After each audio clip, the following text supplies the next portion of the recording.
of dollars that can be there for the Greenlanders, and Denmark has done nothing to capitalize on that for the people of Greenland. Yes. Look, your GDP is $3.3 billion. Yes, you've made that point 3 times. The minister actually told you the people of Greenland don't want to be part of... and you're not listening because... What you're about to see is a MAGA congressman being openly laughed at on live television for the conspiracy claims he's pushing. It's a rare moment where bad arguments don't get debated, they collapse on contact. So if you like watching nonsense get dismantled in real time, go ahead and hit like and subscribe. Now, let's watch it unfold. How are you and fellow Greenlanders feeling tonight? Well, we are bewildered and have been so since New Year's Eve, I would say. This is an entirely new situation where an ally is threatening to annex or even occupy us. Are people preparing for some kind of military invasion in practical terms? Well, people are scared and people are preparing themselves in the ways they can. Like what? But of course we're not aiming at a military invasion. No, you're hoping that won't happen, of course. But are people stocking up on food, for example?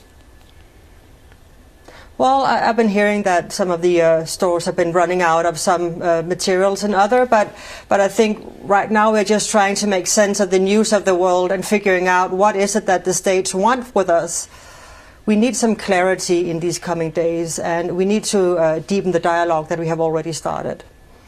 Congressman, you've just heard the minister. People there are scared and potentially preparing for your democratic country to take their democratic country by military force, a NATO ally, a sovereign country. That's outrageous, isn't it?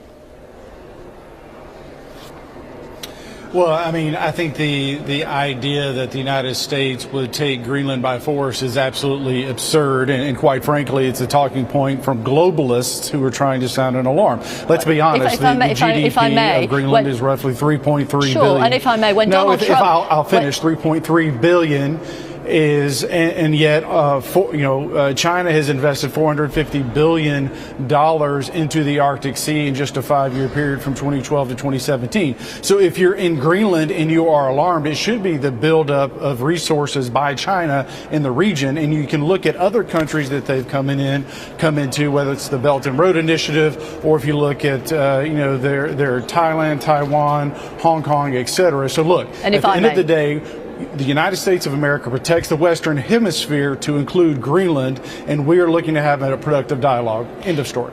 Donald Trump has had multiple... Of course, sorry, Minister, do come back. Do talk to our congressman.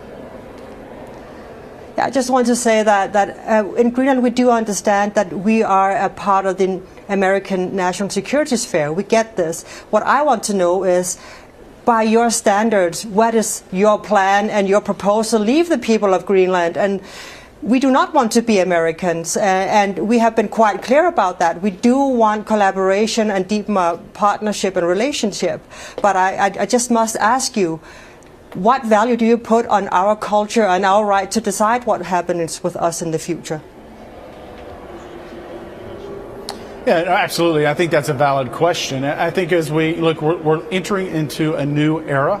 When you look how, open the Arctic Sea is, the Greenland Sea there, the Arctic Ocean, Greenland Sea. And so you look at Russia has, 8 nuclear icebreakers deployed. China has 5.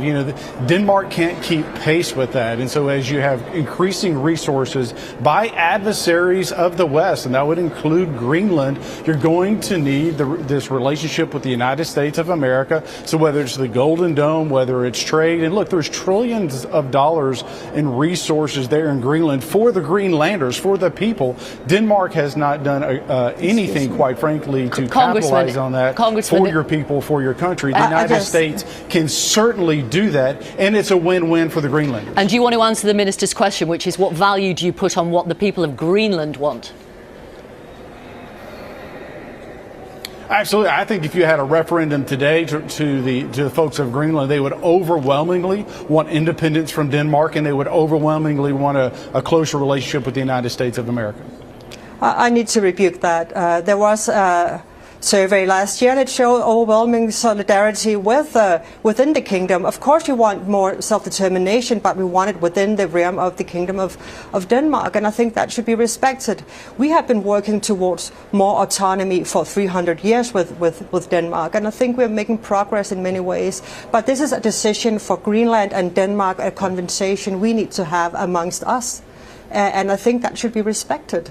I think the people of Greenland has clearly stated they do not want to be Americans. They want collaboration. And your point about the need to ramp up monitoring and presence in the Arctic, we are in agreement with this. This is one of the reasons why NATO was formed.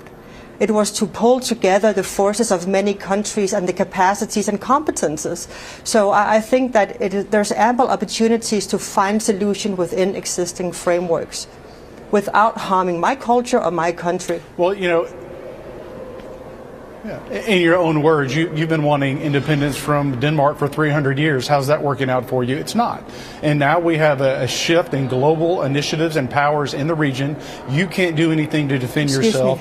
Denmark cannot do anything to defend you. It's up to the United States of America. End of story. And unless you're capable, which you are not, of doing that, again, let me go back to the data. 3.3 billion is your GDP. China has already invested over $500 billion into the region, and that number is only growing day by day, and we see these continued incursions. And look, if there's going to be an attack on the Western Hemisphere, it's going to be from that sphere, and the United States of America, quite frankly, is going to have to make, and I think this is going to be a mutually beneficial relationship, but it's going to have to become a protectorate of the United States. And quite frankly, I think the people of Alberta would agree with that sentiment, that they would prefer not to be a part of Canada and be a part of the United States, because we are winning day in and day out. And the idea of NATO being able to defend anyone, anywhere, is nonsense without the United States of America. They can't defend their own cities from the current invasion that's taking place from West Africa. They certainly can't do it from Russia or China. We have we'll try and come back to our Republican congressman. We have a guest here who is laughing at that here in the studio. Sam Kiley, why did you laugh? Well, because it's absolutely mad to suggest that European nations are being invaded by West Africa. I mean, it just conjured up the kind of really bizarre images in my own mind, having spent quite a lot of my time in my life in West Africa. But equally, what we're hearing there from the congressman are these mendacious tropes, absolute nonsense of China hasn't invested $500 billion in Greenland. They've spent possibly who knows how much money building out their defensive systems or offensive systems. The Western Hemisphere is under attack right now by Russia, which the United States has withdrawn support from the democratic country that is defending against Russia, Ukraine, leaving that to the Europeans, and weakening NATO at the point at which NATO is most vulnerable. The Western Hemisphere is most vulnerable. That's why I was laughing. Congressman, I wonder what your response is to Republicans who warn that the threat of tariffs that Donald Trump has been making on countries who don't support the USA taking over another sovereign nation is a profound mistake. I'll just read you one quote. I've got others, but this is Senator Tom Tillis. Actively pushing or coercive action to seize territory of an ally is beyond stupid. Well, you know, I can't speak for the senator, but what I can tell you is when you look at the president, he is determined to bring to whom, ma'am? I'm sorry. You can respond to what Tom Tillis has said. It's beyond stupid.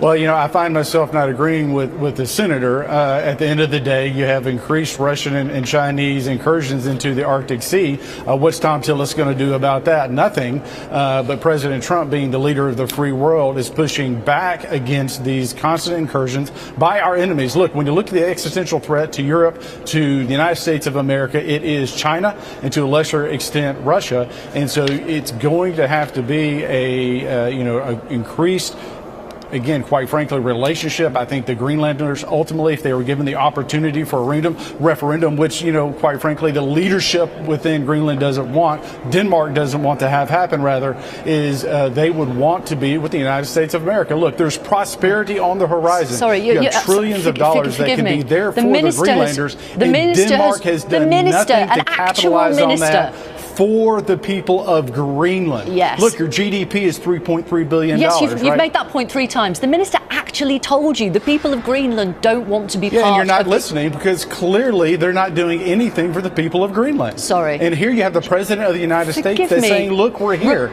We want to make it great again. Right. I mean, you saw the protests of the people in Greenland and Denmark saying we're not for sale. A recent poll of Greenlanders suggested only 6% of Greenlanders want their country to become part of the US. 85% are against that. You've got to listen to those people. You're a democratic country. They're a democratic country. They're allies in NATO. Yeah, and again, I've had the opportunity, the privilege to host individuals, leaders from the community, from Greenland in my office here in the States. They distinctly, harshly disagree with your sentiment, but that's to be expected. It's not my the globalists sentiment. do not want to see. Forgive me, it's not my NATO sentiment. being, essentially put in its place.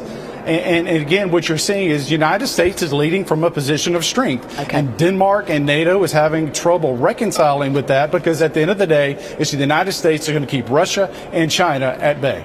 Yeah. President Trump appears to be good friends with President Putin. Let me bring in our colleagues here in the studio. Thank you for the moment, Congressman.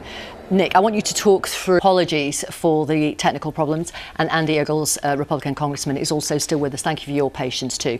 I wonder if I could ask you, Minister, is Denmark doing enough? Is NATO doing enough to protect Greenland? Well, we've been asking for years that we are perfectly inviting NATO countries and Denmark to ramp up the monitoring of the Arctic. We see a lot of purpose in that, not only for military purposes, but also dual use. So for us, this would be very acceptable, and we think it makes a lot of sense. So I think we can figure something out together, and I still believe in the path of dialogue. What we don't appreciate is the idea of being sold and bought like a commodity. But we do want to engage in the discussions about more national security for the US, which we appreciate and understand. But it sounds and like you've been also asking for mineral resources to be harvested. Ah, well, that's interesting because you are the Minister for Natural Resources. How much do you think that is relevant to the US leader? Well, I think there's more than one narrative at play, and I think there's more than one truth. And I think we all need to find our way in that complexity. I don't think there's a single answer to this question. I think it can have to do with national security, of course, with mineral access, and maybe also with expansionism. Do you accept that, Congressman Ogles? It's to do with US expansionism? Yeah, unfortunately, I think you have to look at the state of play on the global map today, that it's not NATO that's investing in the Arctic Ocean or the Greenland Sea or in the territory that is Greenland, but it's China and Russia. And unfortunately, we cannot sit idly by and allow that to happen. So as far as Greenland goes, NATO is defunct. It has not had a role. The handful of troops that they're sending there, it's symbolic, and I totally understand why Macron or some of the other leaders were going to want to stand up at Davos and come across as strong in their own roles. I get that and understand that. But at the end of the day, when you look at global peace, the world looks to the United States of America. And what I'm telling you, what the president is telling you, is that Greenland is an integral part of our security and global security, and the time for talk is over. We have to move forward.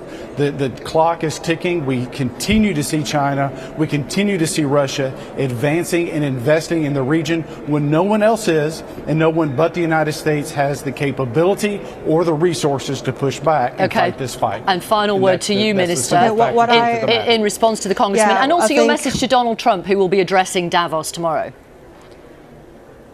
Well, one thing I find baffling is I hear this about the need to control Greenland and own Greenland in terms of making sure that the U.S. is safe and sound. I just don't know how my freedom plays into all of this, and how the freedom of my people plays into all of this. I think if you talk about freedom and security, that should extend to us as well, us being an ally, Denmark being an ally. Thank you, both of you, and thank you for your patience as well. There's a lot to unpack in what we just watched, and it's honestly hard to know where to begin. Start with the laughter. That moment around the 15-minute mark when Sam Kiley just breaks into a chuckle. That wasn't disrespect. That was disbelief. That was the reaction you get when arguments collapse outside the echo chamber. The congressman leaned into a familiar scare tactic, suggesting that West Africa is somehow mounting an invasion of the United States through Greenland. It doesn't hold up geographically. It doesn't hold up militarily, and while that kind of claim might slide by on friendly media, once it's placed in front of people who actually understand global security, it isn't challenged, it's dismissed. But the disturbing part of this exchange wasn't the laughter, it was the attitude underneath it. The minister asked a straightforward, respectful question about culture and self-determination, and the response she received boiled down to this: those concerns are irrelevant. When he said, "It's up to the United States, end of story," he wasn't misspeaking, he was being honest. That mindset doesn't treat countries as partners. It doesn't respect sovereignty. It sees smaller nations as pieces on a board. In one sentence, centuries of history were brushed aside because they didn't fit a strategic narrative. Then came the polling data. The host cited a clear figure: 85% of Greenlanders oppose becoming part of the United States. In any genuine democracy, that should settle the matter. Instead, it was waved away with anecdote, a few private conversations elevated above the expressed will of an entire population. That's the pattern. When evidence contradicts the story wins. Public opinion is ignored, data is dismissed, consent becomes optional. That's not a misunderstanding, it's a choice. This wasn't a fringe discussion, it was a mainstream panel, and the confidence with which these claims were made should concern anyone paying attention. So the question stands: was the reaction in the studio justified, or is this rhetoric something we should be taking seriously? Share your thoughts below, and make sure you hit the like button for more.